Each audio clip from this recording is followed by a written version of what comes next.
Hey everyone, it's Desiree. I am here today with another design team project for Birch Press Designs. So we're going to play around with a few different products, not the normal layering stamp or dies, excuse me. So the first up is the wonderfully large birthday die, and of course it's got the shadow and the words. I'm going to pull in two of the sentiments.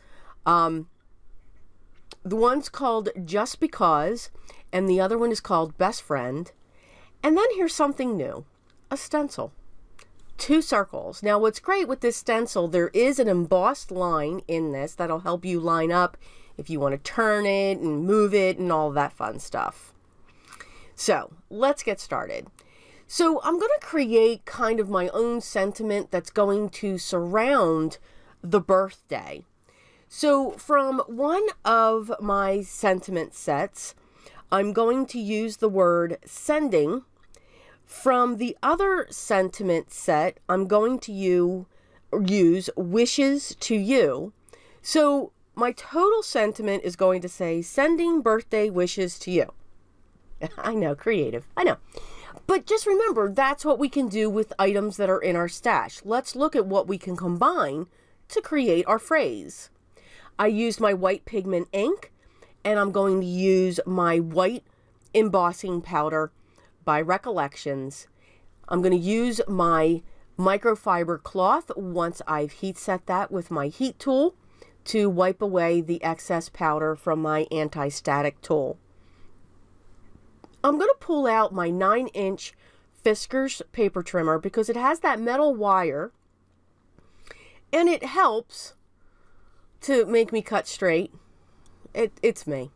It doesn't matter what I use. Now I use a piece of Post-it here because that paper goes up against the guard because we need the guard there or else I would cut my fingers. So the Post-it kind of extends it so I can hang on to it. But even with this, I still tend to cut crooked, but that's okay. I'm good with it. I move on. Let it go. There we go. We're going to say our phrase. Let it go. So I'm going to cut this one straighter, which is fine because I end up trimming them down, meaning I cut on each side of the word just to make them a little shorter. So let's work on the birthday. So I used black for the shadow, the background, or you could also use vellum if you want. And then for the word itself, I used a piece of shimmer paper from my stash. I'm going to use my art glitter glue to adhere this down. This is just a wonderful size. I mean, this is almost 5.5. It's about 5 inches long.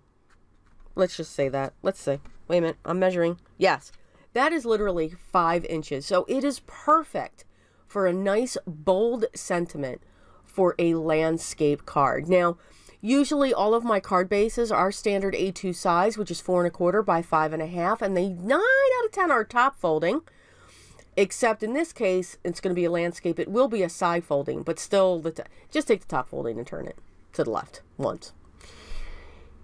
So once that's set, I also put the eye in, the dot. I did not lose that. So here I have the stencil, and I have a piece of cardstock. And I'm going to grab 3 of my Distress Oxides, my Spice Marmalade, my Worn Lipstick, and Peacock Feathers. I thought these were 3 great colors. So I kind of did put them in an arrangement because the Spice Marmalade's kind of orange. So then I wanted to go into the pink so that the pink could go into the blue. Does that make sense? So I'm going to use my Distress blending brushes because those are what I use when I want to brush on my Distress Oxides. I don't use these for my inks. I have my other ones for my inks. So I'm going to tape my piece of paper down and I'm going to make sure that I cover up below the circle because I would have gotten it somewhere. So with my paper that I'm inking on taped down, I can hold my stencil in place with my one hand. So you can see I'm only putting the ink on the one side. That's automatically going to give me a shadow because I want each of these circles to have a shadow.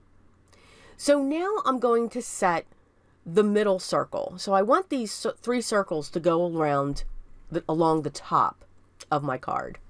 Again, I'm going to set my Post-it tape at the bottom in place, and I'm going to use my hand to hold the stencil in place. Again, starting from the left, going to the, starting on the right. I don't know my right from my left.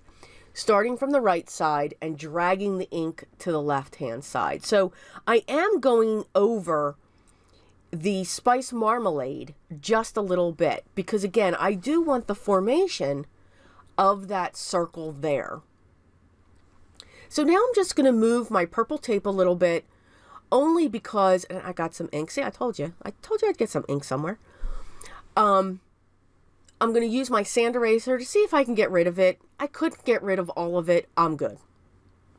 Again, you let it go. It's not going to be seen with what I'm doing. And if it is, oh well. It's not big enough. It's not like it's a whole big blotch. So this time I'm going to use the other circle because I didn't want to mix the pink and the orange when I put my peacock feathers going across. So I'm going to use the other side. Make sure the top is taped because the top of that cardstock was showing, and then using tape for the bottom. So same thing, starting from the right, coming in from the left. Now I do have a heavier spot, and I try to work that to blend that out. I didn't want to grab a blender. It's not the look that I was going for, that the brushes provide when it comes to using the Distress Oxides. But I was able to use my finger just to blend it out and just to soften it just a little bit, which is exactly what I wanted to do. So now I have these 3 awesome circles. So I'm going to clean up everything, and cleaning up the stencils are a breeze, especially with your oxides because they are water reactive. I do want to make sure this is dry, so I do wave it a little bit. I will grab my heat tool eventually and just zap it because, again, remember your oxides are both pigment and ink combined, so that pigment takes a little bit longer to dry. I'm going to use my tape runner, and I'm going to place this panel on a black panel that I've cut a scant 4 1/4 by 5 1/2. So what does a scant mean? Well, it could be just a little larger, a 4 1/8 by 5 3/8. That's pretty much what that is. So I grabbed my Faber-Castell Pitt pen. I love these pens. I have tons of them. Every time I see them, I buy another one. And this is size small. And I'm going to draw my lines. So we're going to make some balloons. So just because we don't have the little end at the bottom doesn't mean we can't draw our strings. We can hand draw those. They do not have to be stamped. Get those artistic fingers flowing with a black pen. You could use a Sharpie. I do just like the Pitt pens because they are basically India ink and they are definitely permanent no matter what. I'm going to go over the lines again. Again, I'm looking for a doodle effect. So they're never perfect. It's never one line. So I'm okay with that crazy chaos going on there. I'm going to grab my white gel pen and just put some white lines in the lighter areas where I already have the highlight going on. And what's great is it looks like the pink balloon is towards the front because the way that I did the blue and the orange, so we kind of have that blend going on.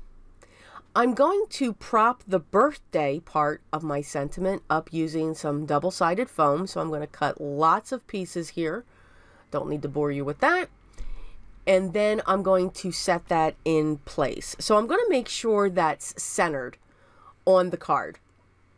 And I just want to add this one last piece in so that it can stay even. I love this size of the sugar script. It's just got a great bold look to it. And you get the 2 dies in the one package, which I think is great as well. So I think with this bold statement and these bold balloons, I thought this card was perfect. I just thought it had a really nice look. I'm going to use my liquid adhesive to set my sending, and I'm going to set that up. I thought that fit perfectly over the A and the Y.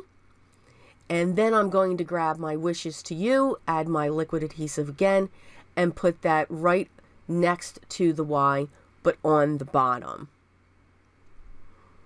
And I really do not think that this card needs anything else except to be placed onto my standard A2 size card base. So again, it is technically a top folding card base. That's how I have all of my card bases cut and pre-designed. But in this case, it's just going to become its own side folding card.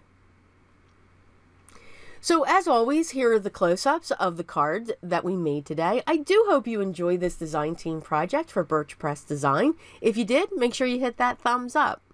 All the products that I used will be listed down below.